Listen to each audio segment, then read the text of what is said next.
Fala galera, beleza? Então nesse vídeo aqui, vou realizar a pintura dessa pecinha aqui e passar algumas dicas a respeito também dessa questão. Aqui eu vou estar pintando diretamente com a tinta no MDF cru, tá? Aí depois a gente vê aí o resultado final. Por que eu estou mencionando essa questão de pintura direta? Que assim, madeira de uma maneira geral, independente de ser MDF ou outra madeira, ela costuma absorver muita tinta. Então às vezes você realiza a pintura e depois ali da secagem parece que não foi pintado, ok? Então assim, de uma maneira geral, o que se recomenda, o que seria o correto a fazer? Se aplicar uma mão de seladora, que fica como um fundo. A seladora, ela, vamos dizer assim, ela é transparente, é como se fosse um verniz, tá? E ela vai criar uma película sobre a sua peça e vai impedir que seja absorvido muito dessa tinta. Em algumas situações, dependendo também da cor e tudo mais, você vai chegar a um excelente resultado mesmo utilizando apenas a tinta. Só que nessas situações você vai precisar dar uma, duas, talvez 3 demão, quando só utilizar tinta. Quando você faz o processo de seladora, aí geralmente pode ser que com uma demão você resolva essa situação, mas seladora e depois a tinta. Na questão de tintas indicadas para MDF, você pode utilizar qualquer tinta indicada para madeira, que pode ser um esmalte sintético ou uma tinta PVA. A tinta PVA, cara, ela tem uma excelente cobertura, tá? Olha essa pecinha aqui. Isso aqui é tinta PVA. A questão da tinta PVA é que ela não tem brilho. Existem outros produtos que você pode aplicar para dar brilho numa peça que nem essa daqui, tá? Isso aqui é tinta PVA. É aquela tinta que ela é bem parecida com uma tinta guache. Ela é excelente, tem uma excelente cobertura. Com uma demão você resolve a situação. A tinta que eu vou aplicar aqui, ela é um esmalte sintético. Já está diluída aqui um pouquinho. Acho que aqui até tem mais que eu preciso. Mas quando ela está nessa forma, ela tem um tom meio que azul. Não tem um tom de preto, mas depois que ela seca, ela fica bem pretinha. Já na questão da aplicação do esmalte sintético, aí ele pode ser o esmalte sintético brilhante, tá? Se quer aquela peça que tenha brilho, então, enfim, esmalte sintético. Agora aqui umas dicas adicionais. O que eu vou utilizar? Eu vou utilizar uma pistolinha de pintura desse tipo por gravidade. Esse tipo de pistola de pintura ele é excelente porque você não tem desperdício de material. Você consegue utilizar até a última gota de tinta. Às vezes na caneca sempre sobra um restinho e tudo mais. E essa daqui, ó, no meu caso, eu tenho um compressorzinho ali, um compressorzinho de 25 litros. E essa pistola de pintura aqui, ela é uma pistola de pintura de baixo consumo. Aí também fica a referência. Para quem mexe com artesanato, principalmente MDF, logo de cara vai perceber que quando produzir as peças, vai ter sempre o pessoal dizendo: ah, eu queria na cor branca, eu queria na cor preta. Por mais que você não goste de pintura, você vai ter que acabar se adequando. É bom, você consegue agregar valor no produto e tal, mas assim, na questão de pintura, ter as ferramentas corretas vai fazer com que o procedimento ele seja mais simples. Existem outras alternativas, às vezes dá para pintar no pincel, fica um resultado bem aceitável, mas na questão de utilizar as ferramentas adequadas, você faz o processo sem dificuldade, rápido, é eficiente, tem produtividade, tá? Aí antes, as primeiras peças eu pintava tipo com pincel mesmo, pincel rolinho, aquele que apresentasse melhor resultado. Depois eu recorri aos pulverizadores de tinta, que é uma melhor opção ali já para utilizar um sistema diferente do pincel e que tem um custo mais baixo. E por fim eu consegui agora adquirir um compressorzinho, pistola de pintura e tal. E isso aumenta muito a questão da qualidade e da produtividade também, tá? É bem mais simples, bem mais eficiente. Então eu vou fazer a aplicação aqui.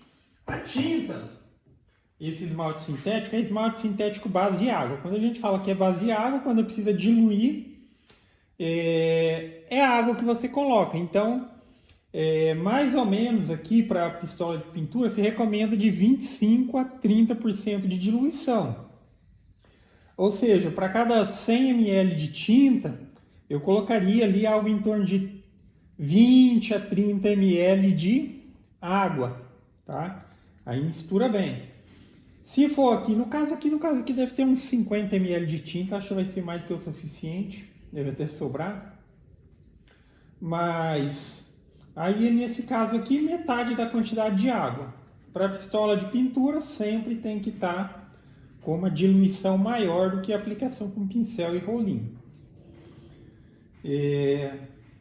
Como mencionado, a aplicação que eu vou fazer, ela vai ser direta, sem tratamento, vai ser direto na peça. Primeira questão aqui da pistola de pintura, cara, essa questão aqui, tipo, são coisas que você pega a prática muito rápido.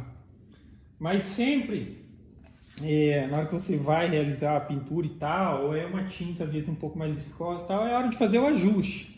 Você vai fechar aqui toda a vazão de tinta, fecha a agulha de vazão de tinta.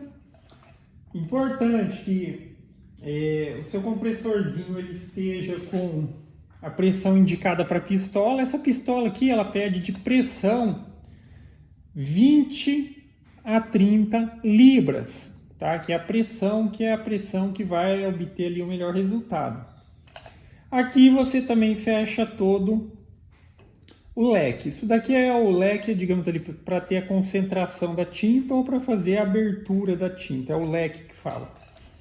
Então, enfim, esse primeiro ponto é ajuste. Você pode ali, ou deve, fazer a aplicação numa outra peça só para você testar antes de aplicar na sua peça. Ou, se você já tem uma boa noção, você pode ir aplicando na peça, camadinha fininha, até que chegue no ponto que você tem aquela regulagem de trabalho, tá? Então agora aqui, vou colocar a tinta.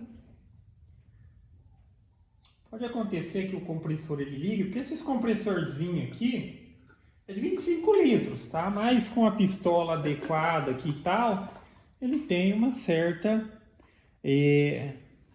autonomia de trabalho antes de ligar. Mas para pintura e tal, sendo pequeno assim, provavelmente ele vai acabar ligando. Vamos ver. Mas aí é a hora do ajuste. Na questão de pintura, isso vale para qualquer tipo de tinta ou qualquer tipo de processo. Sempre tem que ser finas camadas, tá? Quando você pega e faz uma aplicação muito grossa de tinta, por assim dizer, vai escorrer, tá? Então são finas camadas, por isso que às vezes o processo é feito em uma, duas demãos, para dar aquele tempo de secagem, tá? Beleza? Então agora aqui, ó, tá totalmente fechado a agulha, vou começar a abrir aos pouquinhos e ir testando, tá? Ó, já tá saindo tinta.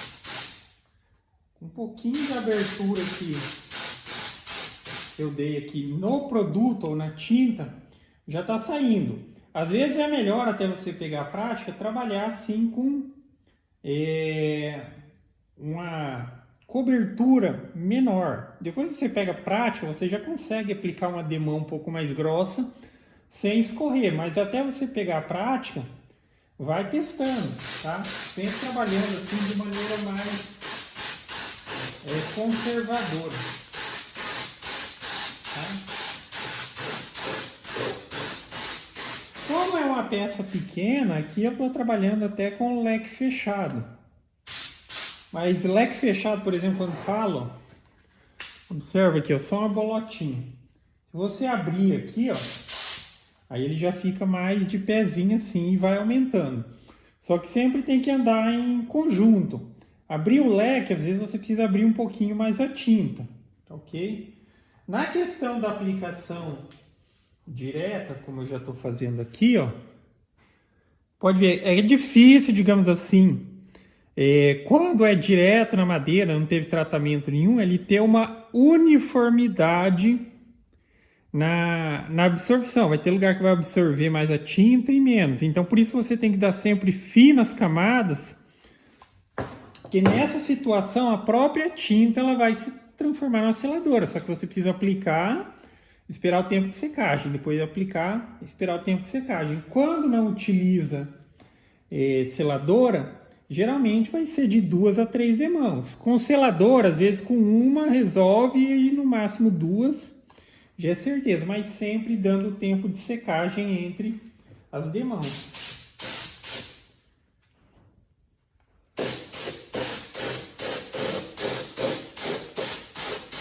Aí essa tinta, ela tem esse tom, é preto, tá? Depois que seca fica preta mesmo, mas ela tem um tom meio que, deixa eu fazer a percepção de visão também, dá uma variada.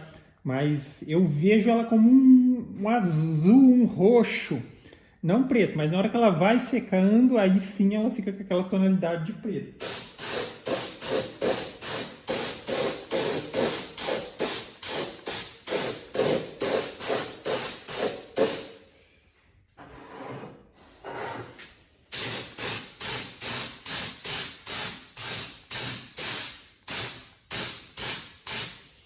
E quando você pinta também com a pistola de pintura, o tempo de secagem ele acaba sendo um pouquinho menor do que, por exemplo, pintar com pincel, rolinho, essas coisas. Tá? Cara, o consumo é pouquíssimo, tá? Tem muita tinta ali ainda. Do que eu coloquei, tem muita ainda. Só que seria mais ou menos isso. Essa primeira camadinha é para ir meio que selando a madeira. Ok? Aí você, nesse caso aqui, teria que esperar mais ou menos aqui, dependendo do dia e tal, uns 25, 30 minutos, às vezes, dependendo de um dia bem seco e tal. Se você colocar um ventiladorzinho também para ajudar aqui no processo de secagem, uns 15 minutos, mas geralmente é uns 30 minutos. Porque assim, se eu começo a tentar já dar uma segunda demão aqui com a tinta muito molhada, a tendência de acumular muita tinta e também de escorrer e tudo mais é grande, tá? Então é questão de pegar a prática, mas com o equipamento certo e tal, é fácil de pegar a prática e novamente eu ressalto, em comparação aos outros processos é muito mais eficiente tendo as ferramentas adequadas. Só que óbvio, eu sei que às vezes é questão de tipo, agora eu não tenho dinheiro para investir nisso. Tá? Mas lembre-se, ferramenta é sempre investimento. Se você está comprando algo que vai melhorar a qualidade do serviço que você faz, se você está comprando algo que vai melhorar a produtividade do que você faz, cara, então considere muito, que às vezes sim, a gente olha para o preço final do produto, eu vou ter que gastar R$1.000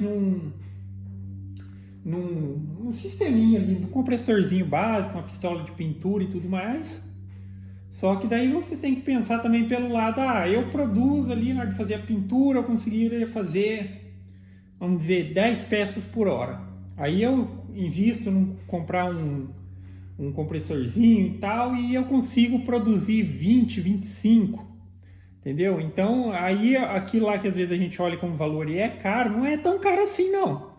E daí a gente consegue produzir mais, ser mais eficiente e também entregar uma qualidade melhor, tá ok? Aí eu vou concluir a pintura dessa peça e depois que ela estiver seca já, que demanda de um pouquinho de tempo, eu concluo esse vídeo aqui para vocês verem o resultado final. Beleza? Então tá aí, galera, para finalizar o vídeo, o resultado final, tá? Aí depois que a peça seca, ela fica bem pretinha mesmo, aquela questão da variação da cor da tinta, mas é em função dela não tá seca. Quando tá seca, fica bem assim. Tá? Então já é uma peça que você vê o reflexo de luminosidade. E aqui foi dado apenas uma demão, tá? Isso acontece no MDF, também vai acontecer em muito tipo de madeira. Você consegue ver essa variação aqui, de uma tonalidade, vamos dizer assim, uma mais escura e mais clara. Até porque também na questão aqui superficial, quando você aplica uma tinta numa madeira, ela dá meio que uma arrepiadinha. Então fica essa coisa mais, essa sensação mais áspera na peça. Por isso a questão da seladora. Se eu aplicasse a seladora, ela vai selar a peça. E a outra questão da seladora é que, obviamente, ali também aguardando seu tempo de secagem, você pode lixar a seladora. Aí sim você consegue aquele liso perfeito e uniforme numa peça. Eu acho que provavelmente você já deve ter visto alguma peça de madeira e tudo mais com uma pintura que, olhando a peça, você não consegue distinguir se é madeira ou se é metal e coisa do tipo, aquela pintura bem lisinha na madeira.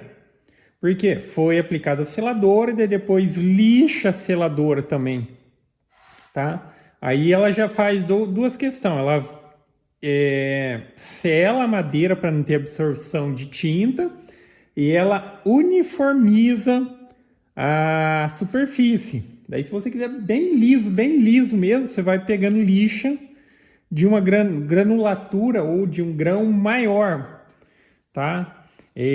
A partir das 100, a 150, você já consegue um liso muito perfeito, se assemelhando ali a uma superfície metálica, um vidro ou coisa do tipo. Aí, se você realizasse a pintura por cima, ficaria bem lisinho. Mas aqui, para mim, aqui isso daqui já atende a necessidade. Muitas vezes a pessoa que adquire a peça, uma peça, ela só queria que ficasse na cor preta, para não ficar na cor do MDF, tá? E lembrando também, o MDF cru, ele sempre vai ter aquela variação. Ou é esse, eu vou dizer, o marronzinho mais escurinho, e tem aquele que é mais puxado para um amarelinho, que seria mais ou menos a cor daquela peça ali, ó, a pontinha dessa peça aqui. Tá vendo? Eles têm considera só essa pontinha aqui. É que esse mais escurinho ele é feito de eucalipto, o MDF é feito de eucalipto, e esse daqui, geralmente, ele é feito de madeira de pinos, tá ok? Então, basicamente é isso, galera. Então, gostou do vídeo? Dá um joinha, inscreve no canal, que em breve estarei postando mais vídeos. Falou!